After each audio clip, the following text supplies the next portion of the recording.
Bonjour à tous, bonjour Fabien Roussel. Bonjour. Vladimir Poutine a donc annoncé au cœur de la nuit le lancement d'une opération militaire en Ukraine. Des bombardements, des explosions ont été entendus dans plusieurs villes du pays. Comment vous réagissez ce matin à cette décision ? C'est une décision extrêmement grave du président russe. Il fait le choix de la guerre. Il fait le choix de violer les règles les plus élémentaires du droit international. D'abord en reconnaissant ces deux territoires de l'Ukraine. Mais là, maintenant, apparemment, en faisant le choix d'aller au-delà. C'est une déclaration de guerre. C'est grave pour l'avenir de la paix en Europe, pour l'avenir de nos enfants. Je ne souhaite pas du tout que nos enfants européens, que ce soit ceux d'Ukraine, ceux des pays de l'Union européenne, les Français, demain, se retrouvent dans un conflit qui pourrait être la Troisième Guerre mondiale. On en est là. Donc toutes les dispositions, toutes les discussions, tout doit être mis en œuvre pour désarmer les armées, pour faire en sorte que ça n'aille pas plus loin. C'est extrêmement grave. Je suis inquiet, mais je pense comme tous les Français aujourd'hui qui vont se réveiller en entendant ces informations. On pourra toujours chercher les responsabilités des uns et des autres, de ces dernières années, de l'OTAN qui a toujours voulu aller plus loin aux portes de la Russie, mais aussi des responsabilités de ce président russe nationaliste, dur, qui fait le choix de la guerre. C'est trop tard d'aller chercher les responsabilités. Maintenant, elle est là, la guerre, aux portes de notre pays, et il faut tout faire pour que ça n'aille pas plus loin. Concrètement, il faut faire quoi ? C'est une déclaration de guerre, vous venez de dire. Il faut faire la guerre à la Russie ? Justement, il faut empêcher par des voies diplomatiques, par des voies politiques, par le concert de la communauté internationale, tous ensemble. Mais est-ce que c'est efficace ? C'est ce qu'on voit depuis 3 semaines, un mois, et regardez le résultat ce matin. Mais peut-être que ces dernières semaines, l'Europe, l'OTAN aurait dû dire clairement qu'il était hors de question que l'Ukraine rentre dans l'OTAN. Vous avez vu ce jeu de poker menteur qui a eu lieu et qui fait qu'aujourd'hui, on en arrive là. Mais je vous le dis clairement, je ne suis pas pour aller chercher les responsabilités, y compris celle de Kiev qui n'a pas voulu respecter non plus les accords de Minsk, avec ce statut autonome spécial, ce statut spécial pour le Donbass. C'est trop tard. Aujourd'hui, la guerre est là. Que doit faire Emmanuel Macron, président de la République, président aussi de l'Union européenne en ce moment ? La France doit aujourd'hui maintenir un dialogue, continuer de discuter tant avec le président ukrainien qu'avec le président Poutine, mais aussi avec ses autres collègues de l'Union européenne, pour avoir la parole la plus forte, la plus concertée, la plus unie, pour imposer à la Russie de retirer ses troupes. Mais on peut imposer quelque chose à Vladimir Poutine, Fabien Roussel ? Nous avons vu que jusqu'à maintenant, tout ce que nous avons fait n'a pas été efficace, y compris les sanctions. Même ça doit nous interroger. Donc, quel rapport de force nous devons avoir vis-à-vis de Poutine ? Quelles sont ses demandes précises ? Depuis le début, il demande que l'Ukraine n'entre pas dans l'OTAN. Il n'y a jamais eu de parole de la part de l'OTAN, des Américains, de l'Union européenne pour dire « d'accord, nous ne ferons pas rentrer l'Ukraine dans l'OTAN ». Enfin, il faut produire des actes, des paroles politiques fortes pour tout de suite faire reculer ces armées.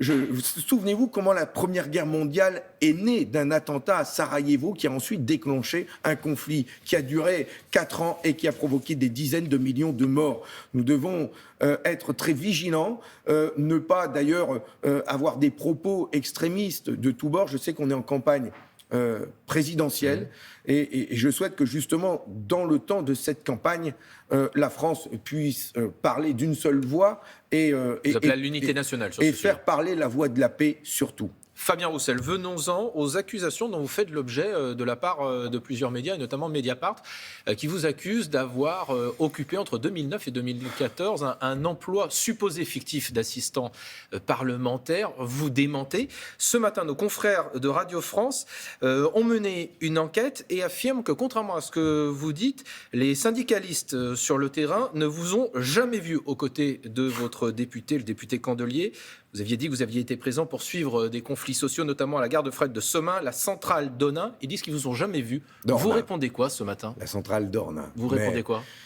Je suis terriblement affecté par des accusations mensongères qui mettent en cause mon intégrité, mon travail. Vous savez, quand on est député d'une circonscription populaire, ouvrière, comme celle où Jean-Jacques Candelier a été député, et quand on est assistant parlementaire communiste, d'un député communiste dans une telle circonscription, on est tellement sur le terrain auprès des gens, à se battre avec eux pour défendre leur dignité, leur boulot, leur entreprise. Mais ces syndicalistes disent à Radio France qu'ils ne vous ont jamais vu. J'y viens. Et donc, on fait un gros travail de terrain. Ce qui m'affecte, ce qui affecte Jean-Jacques Candelier, ce qui affecte les collègues avec qui j'ai travaillé auprès de lui, c'est qu'on puisse remettre en cause notre travail sur le terrain, et notamment auprès des salariés de ces entreprises. Alors, dans un souci de transparence, d'apporter des explications, je vais publier ce matin sur mon site internet de campagne, afin que les Français puissent aussi juger de ce que c'est qu'un travail et les relations entre un assistant et son député, des éléments, des témoignages et des éléments que Jean-Jacques Candelier, d'ailleurs, a bien voulu me communiquer, qu'il a retrouvé chez lui. Et je souhaite pouvoir montrer en toute transparence aux Français, d'abord les liens qui m'unissaient à lui, mais aussi le travail que l'on peut faire quand on est un assistant parlementaire et à disposition d'un député 7 jours sur 7, tôt le matin et tard le soir, et un engagement sans faille. Donc vous allez publier ce que vous considérez comme des preuves de votre travail. Vous savez, des preuves, et là vous me parlez de ces syndicalistes. Vous y étiez ou pas?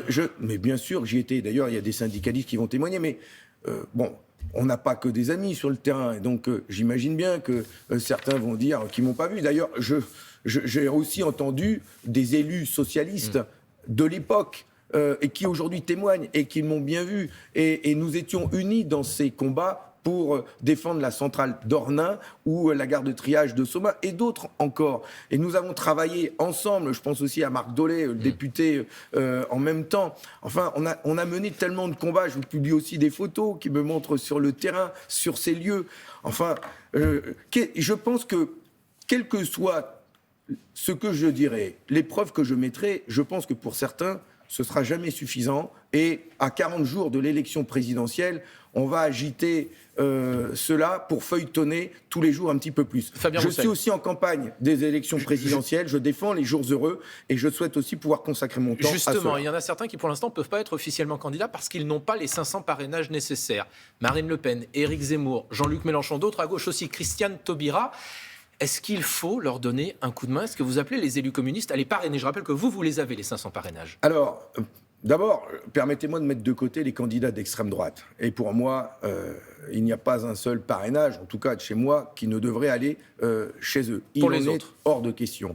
Mais comme nous sommes à quelques jours de la clôture, je l'ai toujours dit, moi je souhaite que l'ensemble des forces de gauche puissent présenter leurs projets aux Français. Nous sommes différents et nous avons des projets différents. Mais les Français doivent pouvoir choisir. Alors s'il y en a encore aujourd'hui qui hésitent, y compris dans ma formation politique, et qui hésitent, eh bien, je leur dis, n'hésitez pas, je ne suis pas, moi, adversaire d'autres forces de gauche et d'autres candidats, et qu'ils puissent présenter leur projet comme Jean-Luc Mélenchon, eh bien, je le souhaite. Et d'ailleurs, si jamais j'étais celui qui arrive en tête de la gauche, si j'étais celui-là, eh bien, je ferai appel à tous les autres pour que l'on se rassemble au second tour et qu'on puisse l'emporter. Donc vous appelez à parrainer Jean-Luc Mélenchon, Christiane Taubira également, tous les candidats de gauche qui n'ont pas leur parrainage? Depuis le début, je dis que je ne tiens pas le stylo des maires. Et je les respecte trop pour leur dire ce qu'ils doivent faire. Mais je dis que oui, à gauche,